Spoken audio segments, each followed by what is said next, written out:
Thank you. The story that I'm going to share with you today is, it's not one of superhuman feats. It's not one of great achievements or accolades. The story I want to share with you today is a deeply personal one, and it's a story really of being simply human and just learning to accept that imperfect humanness.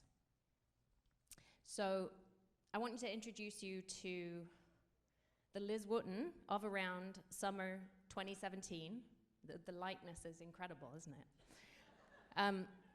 On the outside, things looked pretty good, right? Business was going well. I appeared successful and smiling and capable and together and stylish, obviously. But on the inside, there was a different story. When I would get home and I would take off the mask and the cute outfit, what was left was a soul that was really struggling, a soul that was kind of broken. I had spent 14 years in pain, with chronic back pain. I had recently lost my dad the year before, and I was still grieving very painfully for him. And his death had highlighted some really toxic elements in my relationship with my mother, which had always been quite difficult and strained, but which had become almost impossible at that time.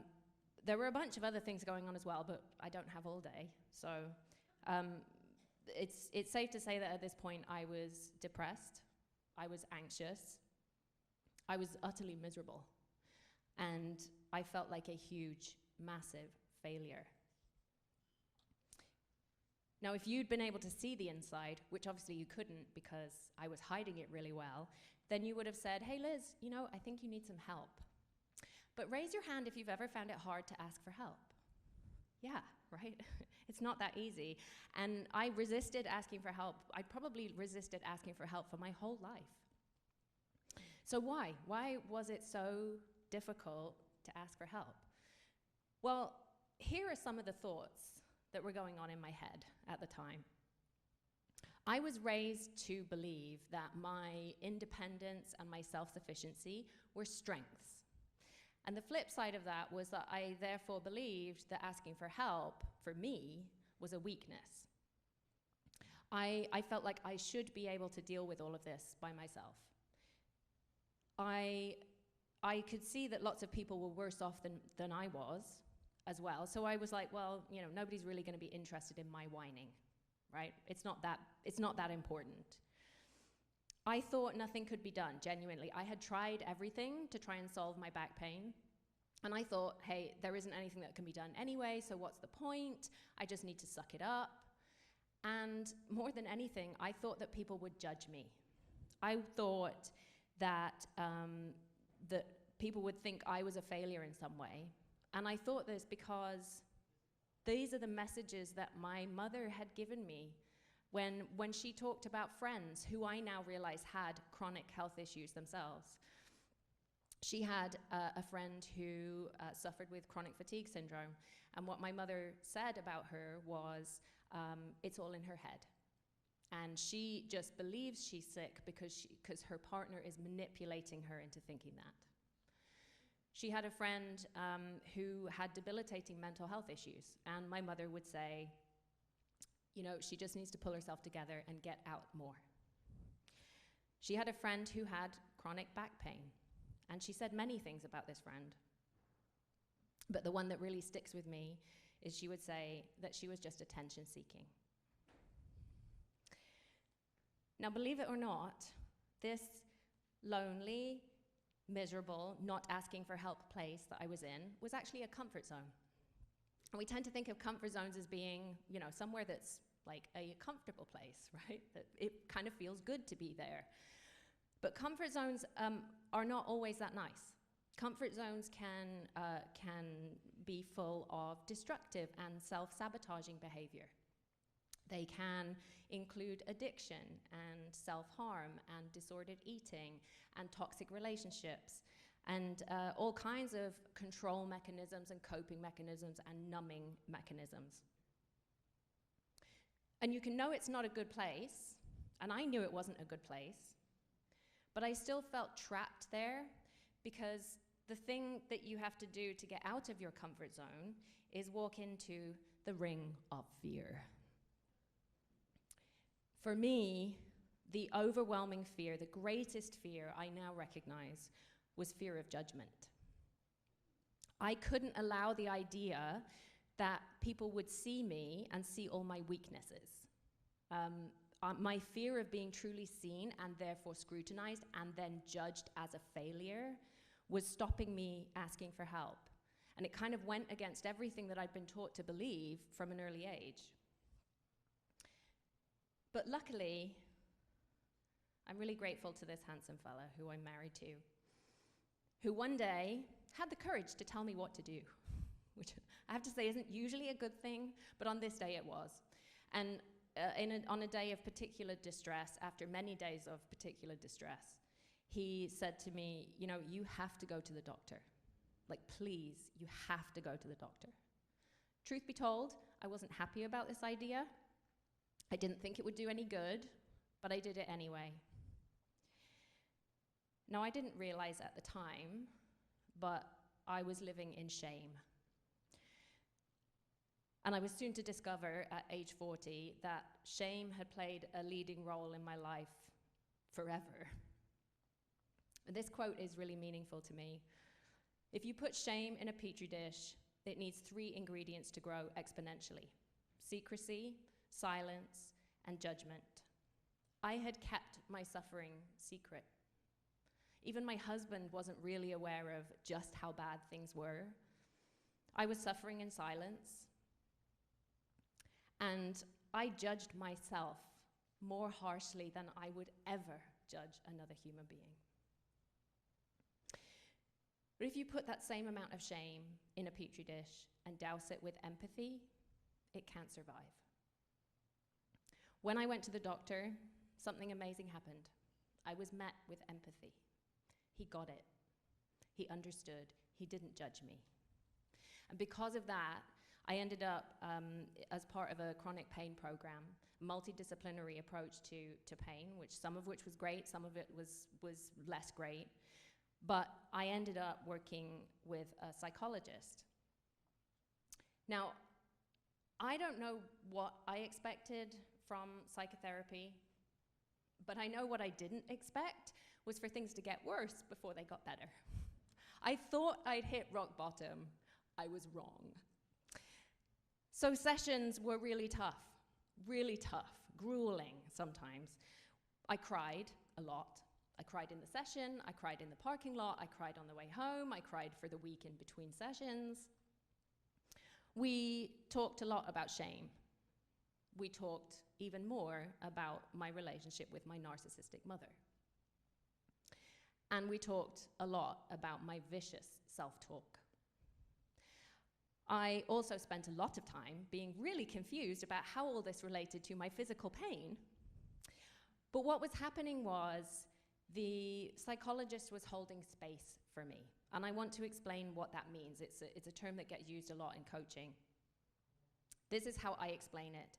Holding space for somebody means that you are able to see all of the cold, hard facts of where they are right now, in all that difficultness, and at the same time have absolute faith that they have what it takes to prevail in the end.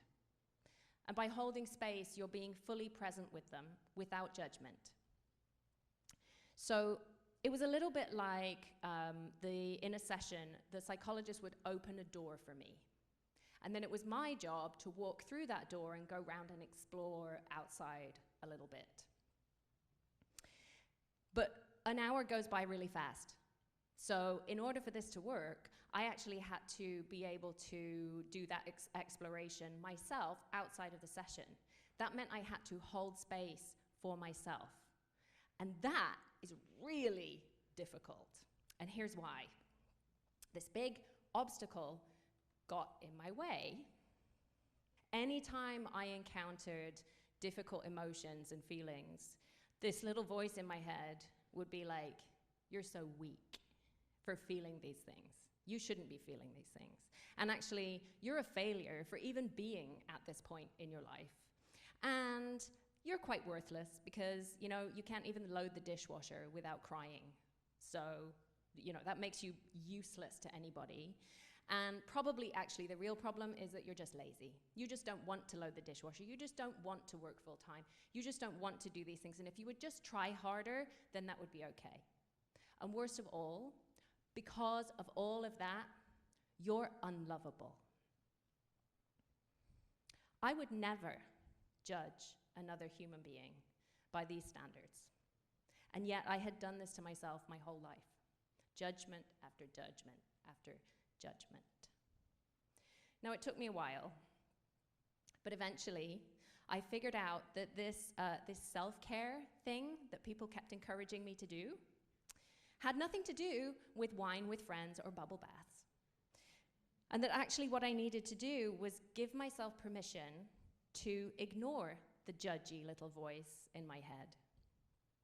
And then I could see what happened. And what happened was something quite amazing. Removing the judgment allowed me to explore.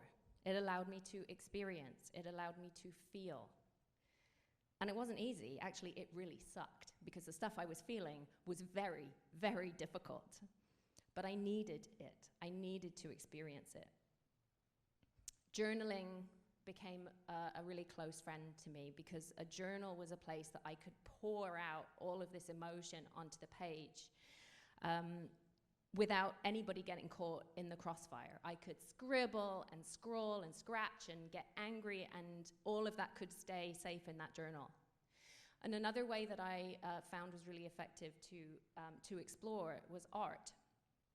There was one particularly grueling session with a psychologist where she asked me to imagine that I was my pain talking to me. And she said, "What would you be saying?" And I couldn't do it. I couldn't do the exercise. It was too scary. I didn't want to give my pain a voice because I felt like that gave it too much power. So she suggested instead that I try painting it. And this is what I painted. And I'm just going to let that speak for itself. I want to share with you something that I wrote in my journal from around that time.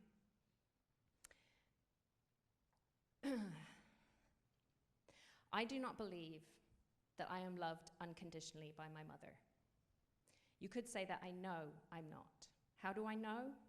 Because she once told me as a child, when talking about pregnancy, that if she'd had a child born with a defect, that she would have put it in a home. Is there a part of me that deep down believes that having chronic pain makes me somehow defective and therefore unworthy of a mother's love and affection, even any love and affection? When I feel low and depressed, I believe I'm not good company, not worth spending time with, an inconvenience. When my back hurts or I feel limited in some way, I feel useless, broken. I have to ask for help, which makes me an inconvenience. At a time when I am in most need of love and affection and care and of seeing signs of unconditional love, I feel the least deserving of it. I realize I have to learn to be my own mother and to give myself unconditional love. I have no idea how to do that. That feels like the most out of reach thing ever right now. I can rationally understand that my mother is possibly incapable of love. I can look at her and feel compassion for the very real possibility that she has a personality disorder. But the damage to me is there, and I don't know how to repair it. So we dug up some monsters, right? It was kind of like if you imagine carrying around the same really big purse for 40 years and never cleaning it out, and then you turn it upside down and you dump all the contents onto your bed, and there's a bunch of crap in there. And there's stuff you'd forgotten all about, and there's stuff that you're like, whoa, I wish I didn't remember about that. And there's like an old Tupperware that has moldy food in it. That's kind of what it was like. But once I'd got going, I had to keep going. I could now see everything that I was dealing with. And I just had to keep showing up, keep going to therapy, keep doing the work. And eventually, hopefully, it would start to make sense. And eventually, it did. The more aware I became of my habits and these thought patterns and things that I had developed over so long, the more I could recognize the ones which weren't serving me well. And the awareness meant that I could give myself a choice to think differently, to do things differently. And the more I practiced doing things differently, gradually the more natural that started to feel. I could choose, instead of staying silent about my pain, to speak up when I needed to. I could choose to rest instead of just pushing through on a bad day. I could choose to ignore that judgmental voice in my head. There is no cure for my pain. There is no surgery or pill or magic formula that is going to fix me. And this word, acceptance, which is one word, not two. Acceptance. I kept coming across it in books about chronic pain and classes about chronic pain and on all of the things I was doing. And this word kept triggering me massively. It made me so angry because I was like, how can I just accept something that is so abhorrent? How can I accept something that looks like that to me? How can I accept something which is so inherently unacceptable? Well, the truth is that acceptance doesn't come because you try to go after acceptance. And it turns out that what I really had to focus on to reach a point of acceptance was to learn to love myself as I am.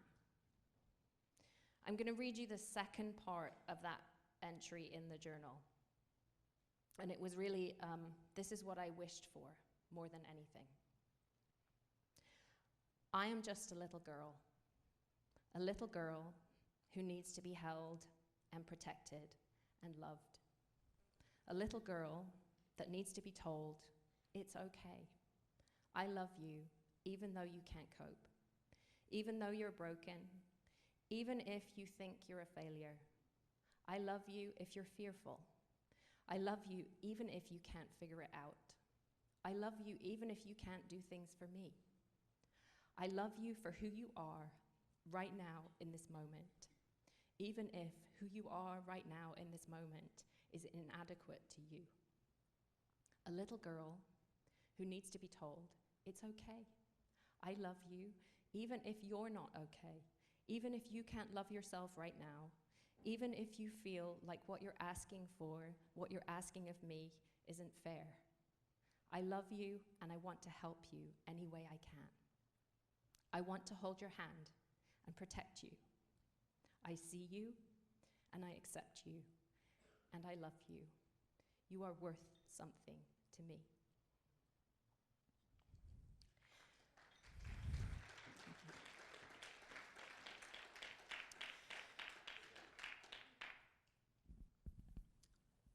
So I had to make change, and to make change I had to find courage.